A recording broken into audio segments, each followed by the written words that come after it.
5장 19절 말씀에 내 하나님이여 내가 이 백성을 위하여 행한 모든 일을 기억하사 내게 은혜를 베풀어 주옵소서라고 기도했을 때 하나님께서는 느헤미야의 기도에 신실하게 응답하신 신실하신 우리 주님이신 줄 우리는 믿습니다. 우리의 삶 가운데 살아계시고 우리의 기도 가운데 응답하시는 하나님인 줄을 믿기에 이 새벽에도 주님 앞에 나와 기도 올려드립니다. 주님 신실하게 응답하여 주시옵소서. 이 시간도 주님의 말씀을 듣고자 주님 앞에 섰습니다. 주님 주의 말씀으로 우리를 권면하여 주옵소서. 예수님의 이름으로 기도드립니다. 사도행전 23장 12절서부터 26절까지 제가 가지고 있는 성경책으로 신약성경 228면 되겠습니다.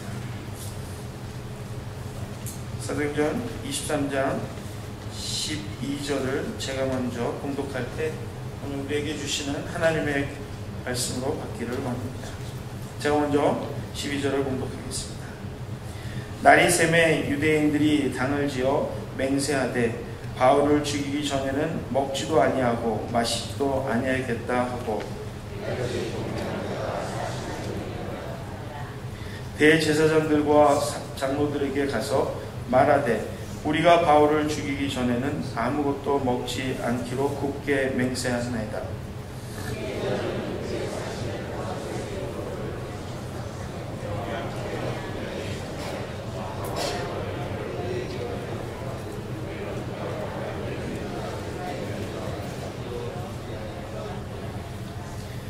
바울의 생질이 그들이 매복하여 있다함을 듣고 와서 영내에 들어가 바울에게 알린지라.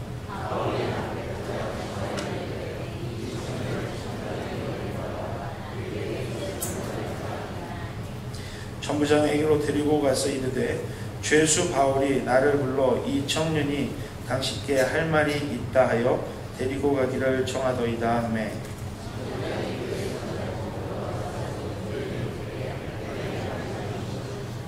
대답하되 유대인들이 공모하기를 그들이 바울에 대하여 더 자세한 것을 묻기 위함이라 하고 내일 그를 데리고 공회로 내려오기를 당신께 청하자 하였으니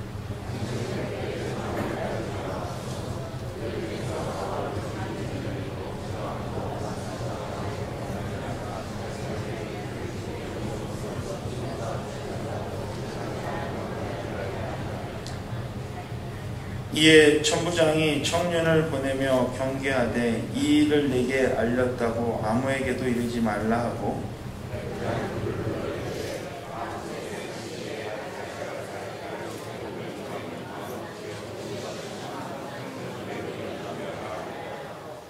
또 바울을 데려 총독 벨리스에게 무사히 보내기 위하여 짐승을 준비하라 명하며 함께 읽겠습니다. 클라우디오 루시아임 총독 벨리스 각하께 문안하나이다. 아멘. 오늘 이 시간 때론 꽉 막힌 길도 지름길이다 라는 제목 가지고 담임 목사님 말씀 전해주시겠습니다. 할렐루야. 생각지도 않았던 비가 밤새도록 내리는 것처럼 오늘 우리들의 인생 가운데도 기대하지 않았던 하나님의 축복이 밤새도록 우리에게 임하기를 주님의 이름으로 간절히 소원합니다. 세계 제2차 대전의 종결자였던 윈스턴 처칠이 이런 말을 남겼습니다. 지옥을 통과하는 중일 때는 계속 가라. 그것은 춥고 배고프고 때로는 이럴 수도 없고 저럴 수도 없고 그런 막다른 상황들이 많이 있을 것입니다.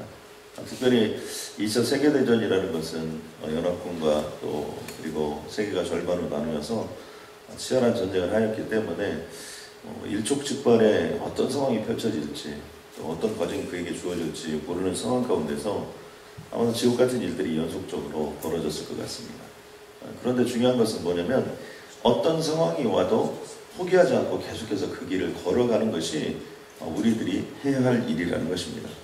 때로는 정답이 있기도 하고 때로는 정답을 얻기도 하고 때로는 길이 보이기도 하고 때로는 길이 보이지 않기도 하고 이런 상황의 연속 속에서 해야 될 일이 있다면 지옥을 통과하는 중이라고 할지라도 계속해서 전진해 가는 것이 우리들이 해야 될 일이라는 것입니다. 이 모습을 보면 때로는 우리 인생길에요 앞도 뒤도 보이지 않는 꽉 막힌 길이 우리에게 주어질 때가 있습니다. 근데 그때도 해야 될 일이 뭐냐면 포기하지 않고 계속해서 그 길을 걸어가는 것입니다. 왜냐하면 그 길이 우리 인생 속에 가장 빠른 지름길일 수도 있기 때문입니다. 사도 바울은 회칠한 담이여 하면서 하나님이 너를 치시리로다. 누구하고 부딪힌 거냐면 대제사장하고 부딪힌 것입니다. 그러니까 이제 별 살 소망이 없게 되어진 것입니다. 뿐만 아니라 사도 바울의 말 한마디 때문에 사두개파와 바리새파가 싸움을 벌이게 되었고, 그것 때문에 결국은 더 사도 바울을 죽여야겠다는데 사람들이 앞장을 서게 되었습니다. 그날 밤에 사도 바울에게 하나님이 나타나셨습니다. 예수 그리스도께서 오신 것이죠. 그리고 바울 곁에 서서 바울을 위로하고 격려합니다. 그러면 두 가지 말을 남기는데, 하나는 담대하라는 말과 또 하나는 너를 통하여 로마의 꿈이 이루어지라는 것입니다. 참 감사합니다, 여러분. 정말 하나님이 우리 인생 가운데 이렇게 나타나셔가지고 담대하라 이렇게 한마디만 해줘도 우리도 천년만년 이렇게 살 것 같은 그런 마음이 듭니다. 또 부족하지만 나를 통하여 로마 선교의 꿈이 이루어지리라 이런 말씀 남겼을 때 얼마나 감사할까요? 그런데 그걸로 끝입니다. 이 주님이 일하시는 방법의 중요한 모습인데요. 그리고 다음 말이 없습니다. 어떻게 로마를 가는 것인지, 또 그리고 언제쯤 가는 것인지, 또 그리고 누구를 통해서 가는 것인지, 뭐 걸어가는 것인지 배 타고 가는 것인지 구체적인 것은 아무것도 없습니다. 그냥 하나님의 중요한 특징은 약속만 딱 던져줍니다. 성취는 어떻게 하는 거냐? 하나님의 절대 조건 속에 있는 겁니다. 그러니까 어떻게 이것이 진짜로 펼쳐지는 것인지, 어떤 때는 진짜로 내가 시간이 가고 세월이 가면서 진짜 이거 로마에 가긴 가는가 이런 생각이 들 정도로 그냥 하나님은 약속만 주시지 그리고 안 나타났어요. 또 가장 대표적인 인생이 아브라함인 것을 우리는 알 수 있습니다. 아브라함의 생애도 보면 마찬가지입니다. 내가 내게 지시할 땅으로 가라는 겁니다. 아브라함이 얼마나 시시한지 아멘하고 이제 준비를 합니다. 근데 내가 내게 지시할 땅이 어딘지 가르쳐주지 않습니다. 뭐 북이 맺든지 남이 맺든지 어디쯤 가서 어디를 갔든지 또 뭐 누구한테 가서 물어보라 할지 뭐 이런 것이 없습니다. 그냥 내가 내게 지시할 땅으로 가라. 그리고 끝이에요. 이제 그 길을 걸어가는 겁니다. 그래서 가다가 하나님이 인도하는 대로 가는 겁니다. 어떤 때는 믿음이 너무 좋아서 그 길을 걸어가기도 하지만 어떤 때는 주님이 나타나지 않으면 어떻게 돼요? 그냥 가야 되는 거예요. 또 너를 통하여 민족의 아비, 또 열방의 어미, 열국의 아비 이렇게 만들어주겠다. 얼마나 감사합니까? 정말 하늘의 무별처럼 모든 민족이, 큰 민족이 너를 통하여 이루어지리라. 그리고 20년 동안 자식이 없어요. 아니 1, 2년이 아니라니까요. 아브라함의 입장에서 보면 한없이 답답합니다. 우리 그 경제학적 용어에 약속어음이라는 게 있죠. 내가 이 약속어음을 줄 테니까 종이만 이렇게 써서 주는 겁니다. 근데 이게 돈이 들어와 있어야 되는데 이 돈이 들어와 있지 않으면 이게 약속어음이 부도가 잘 나는 거예요. 그런 것처럼 우리는 하나님께 조금 유연한 표현으로 현찰을 원할 때가 많아요. 하나님 오늘 이것이 이루어져야 됩니다. 아니면 하나님 오늘 나에겐 이것이 필요합니다. 이렇게 그러는데 주님은 약속만 하시지 현찰을 잘 안 주세요. 그러다 보니까 신앙이 흔들리고 어려울 때가 참 많습니다. 분명히 하나님께 그 약속의 말씀을 받았어요. 분명히 그 하나님께서 우리에게 그렇게 해주시겠다고 하십니다. 그런데 그 일들이 몇 달만 가도 우리는 흔들리고요. 여기 보면 사도 바울도 그런 모습입니다. 사도 바울이 똑똑한 사람이지 않습니까? 아주 스마트하지 않습니까? 얼마나 많은 생각들을 했을까요? 그럼에도 불구하고 하나님께서는 담대하라, 두려워하지 말라, 로마로 간다, 끝. 그 다음날 아침에 일어나 보니까 나리샘의 유대인들이 당을 지어 맹세를 했습니다. 그러니까 그 사람들끼리 모여서 서로 상의를 하고 또 모여서 작당을 하게 된 것이죠. 바울이 죽기 전에는 먹지도 아니하고 마시지도 아니하겠다. 누구를 위한 특공대가 벌어졌냐면 이제 사도 바울을 반드시 죽여야 되는 이유들이 있는 사람들이 점점 많아진 겁니다. 그러니까 이들이 작당을 하는 겁니다. 한두 명이 아니라 40명이나 되는 사람들이 사도 바울을 죽이기로 결정을 하는 거죠. 근데 이 사도 바울의 입장에서 이렇게 생각해 보면 참 황당히 그지없습니다. 지금 사도 바울은 3차 전도 여행에서 돌아와서 선교 보고를 한 겁니다. 이 선교 보고를 했는데 선교 보고를 듣는 사람들이 타락한 거예요. 그런데 그것 때문에 소동이 일어났습니다. 그 소동이 일어나서 여러분 뭐 때문에 소동이 일어날 수 있죠. 그런데 이 소동이 얼마나 크게 일어나냐면 로마의 천부장이 군대를 보내지 않으면 안 될 정도로 소동이 일어난 겁니다. 그러니까 3차 전도여행 선교 보고 하다가 잡혀가게 된 거예요. 그런데도 이 천부장이 자신의 좀 책임을 면해보려고 사내들인 공의에 이 사도 바울을 내줬는데 거기 가가지고 또 얘기를 하다 보니까 회칠한 담이에 해가지고 대제사장에 말을 하고 또 그것 때문에 바리새파 사두개파가 붙어 이렇게 더 컨플릭이 심하게 생기고 결국에는 거기서 있으면 또 사도 바울이 죽을 것 같으니까 이 천부장이 또 다시 사도 바울을 데리고 지금 현재 감옥 속에 가둬두었습니다. 근데 가둬둔 다음날 특공대가 조직이 되어가지고 어떻게든지 사도 바울을 잡아 죽이겠다고 지금 결단을 하고 먹지도 않고 마시지도 않겠다. 그런데 참 재밌는 것 중에 하나가 뭐냐면 이들이 대제사장과 제사장들, 장로들 그 당시에 있었던 그 리더급들을 찾아가서 이런 얘기를 하니까 다 한통 속입니다. 너무나 생각을 잘했다는 겁니다. 그리고 방법을 알려줍니다. 그 방법 중에 하나가 뭐냐면 천부장의 청하에서 사도 바울을 데려오라는 겁니다. 우리가 더 자세히 논의할 일이 있다. 그리고 준비해서 데리고 오려고 할 때 바로 사도 바울을 죽이겠다는 거죠. 근데 하나님의 역사는요. 한번 로마로 보내겠다. 그러면 끝이니까만 그 로마로 갈 수 있게 하기까지는 절대로 안 죽습니다. 혹시 여러분 어렸을 때 제가 기억나는 게 주일날 한 10시 넘으면 항상 서부 영화를 아무튼 주말의 영화인지 토요일날인지 주일날인지 그 주말의 영화를 했습니다. 저희 집에 지금도 TV가 없지만 그때도 저희 집에 저희 어머니 아버지가 TV를 없었던 것 같아요. 제가 그 친척집이 있는데 아무튼 그 집에 가면 밥도 잘 주고 주말의 영화를 꼭 볼 수 있었습니다. 근데 주말의 영화 다른 것보다는 서부 영화를 꼭 해줬어요. 내 이름은 튜니티 이런 영화. 얼마나 지금도 휘파람만 불면 그냥 다 이기는 거예요. 여러분 얼마나 그게 좋았던 소리예요. 근데 서부 영화의 중요한 여러분 그 특징이 여기 정 감독님 계시는데 서부 영화의 중요한 특징이 뭔지 여러분 아십니까? 주인공을 안 죽는다는 거예요. 아무리 1대1로 저기 아무리 그 사람도 뛰어난 사람이라 할지라도 항상 한 발 더 빠르게 총을 쏘게 되고요. 한 발 늦어도 적의 총알을 비껴가는 거죠. 또 그리고 구름대처럼 적들이 몰려와도 어떻게 돼요? 안 죽어요. 마치 그런 것 똑같아요. 하나님은 언약의 말씀만 주세요. 그걸로 끝이에요. 언제 그 일이 이룰지 어떻게 이룰지 그런 걸 아무것도 몰라요. 또 사도 바울 입장에서 보면 너무나 억울해요. 성교 보고되어다 잡혀가고 또 그리고 지네들끼리 싸움해가지고 특공대가 조직하고 이럴 수도 없고 저럴 수도 없고 얼마나 여러분 억울합니까? 황당하고 정말 화병 걸려 죽을 지경이죠. 근데 죽고 싶어도 안 죽어요.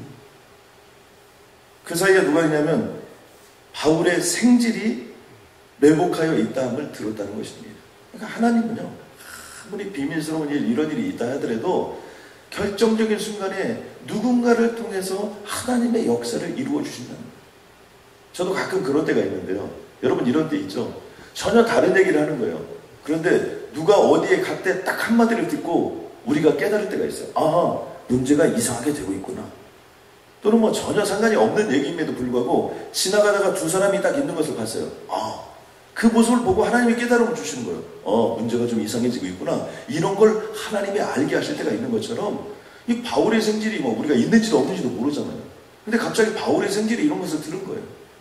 그리고 바울을 찾아왔습니다. 그리고 얘기를 들어보니까 당신을 다시 한번 사내들인 공의에 초청을 하는데 더 조사를 자세히 하겠다 이렇게 초청을 하는데 사실은 그때 나오는 순간에 그들이 다 매복하여 죽을 준비를 하고 당신을 죽일 것이라는 거예요. 그러니까 바울이 백부장에게 얘기합니다. 또 백부장은 천부장에게 얘기합니다. 천부장은 그 바울의 생질을 데려다가 쭉 얘기를 들어보니까 지금 현재 사도 바울을 죽이려고 하는 거예요. 그러니까 천부장의 입장에서 생각해보면 이 점점점 일이 꼬이는 겁니다. 너무 소란이 나서 그냥 심플하게 이 문제를 해결하려고 사도 바울을 데려오고 또 그리고 사내들은 공의에 넘겨주면 죽이든지 말든지 자기네들이 알아서 할 줄 알았는데 그것도 아니고, 이 점점 이 사도 바울이라는 인물이 궁금해지기도 하고요. 또 그리고 로마의 시민권을 가지고 있는 이 사도 바울을 그냥 함부로 내줬다가 그냥 맞아가지고 유대인들한테 죽어버리면 이건 거기에 대한 자신의 책임도 여러 가지 면들이 있고요. 그러니까 이 천부장도 머리를 자릅니다. 도대체 이 문제를 어떻게 할까? 그러면서 오늘 본문 속에 보면 총독 벨릭스에게 이 사람을 보내기로 작정합니다.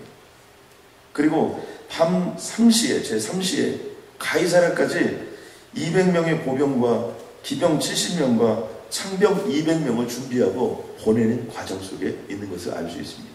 무슨 얘기입니까? 40명이 밖에서 목숨을 걸고 특공대를 조직해서 그 사도 바울을 죽이려고 하니까 이제 보병과 또 그리고 기병과 또 그리고 모든 군인들을 다 동원해가지고 사도 바울을 완전히 호위해가지고 절대로 죽일 수 없도록 만들어서 총독 벨릭스에게 보내는 과정이 오늘 본문 속에 등장하고 나타나는 것을 볼 수 있습니다.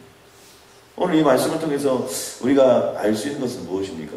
그것은요, 꽉 막힌 길이 결국에는 나를 살리는 길일 수도 있다는 것을 여러분이 잊으시면 안 됩니다. 여러분 아멘입니까? 이제는 이럴 수도 없는 겁니다. 저럴 수도 없는 거예요, 사도 바울. 그런데 만약에 사도 바울이 그대로 3차 전도여행을 마치고 선교 보고한 뒤에 그대로 노출이 되었다면 아마 벌써 스테반처럼 돌에 맞아 죽었을 것입니다. 사내들인 공의에서도 천부장에 빼내지 않았으면 거기에서도 이미 죽이기로 결단했던 사람들인데요. 아마 사도 바울을 죽이고야만 했을 것입니다. 그런데 하나님께서는 계속해서 그 막다른 골목길, 사도 바울의 입장에서 보면 로마에 간다, 담대하라, 두려워하지 말라, 그거 외에는 아무런 것도 없고 변한 것은 아무것도 없어요. 그냥 감옥으로, 더 깊은 감옥으로 빠져 들어가는 것 같지만 더 깊은 감옥, 더 깊은 감옥, 더 깊은 감옥. 또 뭐 기병과 보병들, 또 수없이 많은 군인들이 그를 제어싸고 점점점 사도 바울의 입장에서 볼 때는 야, 이렇게 죽는가 보다, 로마는 뭔 로마야, 이렇게 생각할 수도 있지만 결국에는 그것이 사도 바울을 지키고 그것이 사도 바울을 보호하는 길이라는 겁니다. 그러므로 우리들의 삶 가운데, 인생 가운데 때로는 너무나 막다른 골목길, 때로는 꽉 막힌 길, 이럴 수도 없고 저럴 수도 없는 길이 여러분에게 주어지게 된다 할지라도 하나님과 동행하고 있으면, 하나님과 함께하고 있으면 그 길이 여러분에게 가장 중요한 지름길이 될 줄로 믿습니다. 이번에 일본의 원전에 50인의 결세대가 있는 것처럼요, 역사에 보면 칼레 시민의 이야기가 있습니다. 여러분, 영국의 공격에 11개월 동안 완강하게 저항을 하고 있었던 칼레이 시민들이 1347년에 항복을 하게 되었습니다. 그런데 영국의 왕 에드워드 3세가 이 칼레라는 그 도시에 있었던 그 사람들에게 이렇게 요구를 했습니다. 시민 6명을 선출하라. 그리고 그들에게 맨발에 속옷만 걸치고 목에 밧줄을 감고 보내라는 겁니다. 그러면 이 칼레라는 도시가 있었는데 그 도시에 상당히 지성인들에게는 그런 도시입니다. 그러면 6명만 사용을 시키고 아무도 더 이상 죽이지 않겠다. 그때 뭐 칼레이 시민들이 막 환호성을 질렀습니다. 너무나 잘됐다. 그런데 어려움에 봉착하게 되었습니다. 왜냐하면 어떻게 6명을 선출하냐면 6명을 선출하는 순간 어떻게 된 거예요? 그들은 사형수가 되는 거예요. 그래서 6명을 어떻게 선출하려고 하는데 뭐 누가 선뜻 나서는 사람이 있나요? 그런데 결국 제일 첫 번째 사람이 어떤 사람이 나서냐면 여러 부류의 사람들이 나서는데 제일 첫 번째는 부자가 나섭니다. 부자가 딱 나서면서 했던 얘기는 뭐냐면 그동안 나는 부유함을 누리면서 하고 싶은 일도 다 해봤고 뭐 이 세상에 대한 미련이 없다. 그러니까 나는 죽어도 괜찮다. 그래서 부자가 먼저 딱 나옵니다. 그 다음에 시장이 나왔다고 그래요. 나는 시장이니까 내가 여기를 책임져야지 누구를 내보내겠느냐. 그래서 시장이 나오고요. 또 그 다음에 그 곳에서 가장 덕망이 높았던 법률가가 나왔다는 겁니다. 내가 정의를 다루는 사람인데 내가 죽어서 이름을 남긴다면 정말 이 칼레에 그런 정의가 생기지 않겠느냐. 그렇게 해서 나름대로 누구에게 미루지 않고 이 6명이 나왔고요. 결국에는 이 6명이 정해진 시간에 에드워드 왕 앞에 서게 됨으로 말미암아 이제 칼레가 그 모든 사람들을 대신해서 용성을 받게 되었습니다. 그런데 결국 이렇게 목숨을 걸고 나오는 모습을 보고 이 에드워드 3세가 그 6명을 죽였겠습니까? 안 죽였다는 거예요. 그러면서 모든 칼레의 시민들이 살았던 모습을 볼 수 있습니다. 저는 이런 모습을 보면서요, 하나님께서 우리에게 던져주고 있는 중요한 이 시대적 메시지가 하나가 무엇이냐면 죽고자 하는 자가 결국 산다는 거예요. 그러므로 무슨 일을 할 때, 어떤 일을 할 때든지 우리도 마찬가지입니다. 죽기를 각오하고 마지막 한순간까지 절대로 포기하지 않고 주님의 이름으로 전진하고 주님의 이름으로 나아가고 주님의 이름으로 정말 우리가 한 걸음 나아갈 때 주님께서는 오늘 우리에게 처형장으로 걸어갔던 칼레의 시민들이나 또 일본의 원전 속에 남았던 50인들처럼 오늘 우리도 그리고 감옥 속에 들어가 있던 사도 바울처럼 복음을 위하여 하나님의 영광을 위하여 또 내 가정을 위하여 때로는 남편을 위하여 아내를 위하여 때로는 직장과 비즈니스를 위해서 또 교회를 위해서 죽겠다고 결심하고 결단하고 주님의 이름으로 나아가면 그곳에서 주님의 영광을 보게 될 줄로 믿습니다. 그래서 여러분 주님과 동행하는 길이라면 계속해서 어떤 때는 막힘이 있고 어려움이 있고 힘든 것들이 있다 할지라도 여러분 계속해서 기도하고 말씀 붙잡고 전진해 나가는 그곳에서 여러분 가장 빠르고 가장 여러분들의 인생 속에서 좋은 지름길로 친히 역사하여 주실 줄로 믿습니다. 이번 한 주간 그런 역사를 체험하시길 주님의 이름으로 간절히 소원합니다. 역전의 인생을 여러분 체험하시고요. 또 그리고 가장 빠른 지름길이 나의 인생 속에서 펼쳐지고 있다는 사실을 믿고 나아가면 하나님께서 남은 인생도 책임져 주실 줄로 믿습니다. 기도하겠습니다. 주님 감사합니다. 일곱째 날 새벽에 그들이 일찍이 일어나서 전과 같은 방식으로 그 성을 7번 도니 그 성 7번 돌기는 그날 뿐이었더라. 하나님, 여리고성이 무너지기를 주님께서 약속해 주셨고 매일매일 한 바퀴 돌고 마지막 날 7바퀴를 도는데 그날 새벽도 일어나서 여전히 전과 같은 방식으로 주님의 이름으로 나아갔습니다. 그리고 주님의 이름으로 큰 함성 소리를 듣고 여리고성이 무너지게 된 줄로 믿습니다. 하나님, 나사렛 예수 그리스도의 이름으로 온전히 명하노니 하나님, 우리 조상적부터 정말 새벽 오히려 미명에 일어나 기도했던 놀라운 역사들이 예수 그리스도를 통하여 오늘 우리에게까지 임하여 주신 줄로 믿습니다. 하나님, 오늘 이 새벽도 쏟아지는 빗줄기를 가로지르고 이곳에 와서 주님께 찬양과 경배와 영광을 올려드렸습니다. 때로는 세상이 우리를 죽이고자 하고 그런 결단한 사람들이 수십 명이 수백 명이 될지도 모르지만 하나님이 허락하시지 않으면 절대로 죽지 않습니다. 하나님 지켜주시면 놀라운 역사가 나타나게 될 줄로 믿습니다. 오늘도 오병이의 꿈을 우리에게 이루어주기 위하여 이 자리에 우리를 불러주신 줄로 믿습니다. 오병이의 기적의 주인공들이 되게 하여 주시옵소서. 하나님, 오늘 새벽도 여리고성을 도는 것처럼 아버지 오늘도 주님의 이름으로 이 새벽을 깨웠사오며 이번 한 주간 역전의 인생이 되게 하여 주시옵고 가장 빠른 지름길로 우리 갈 길을 인도하여 주시옵소서. 하나님의 영광의 보좌 앞에 5천 가정을 먹이고도 12강류가 남는 그런 인생으로 쓰임받게 하여 주옵소서. 하나님, 동부사랑의 교회를 불쌍히 여겨 주시옵소서. 5천 가정을 먹이고도 12강류가 남는 교회가 되게 하여 주시옵소서.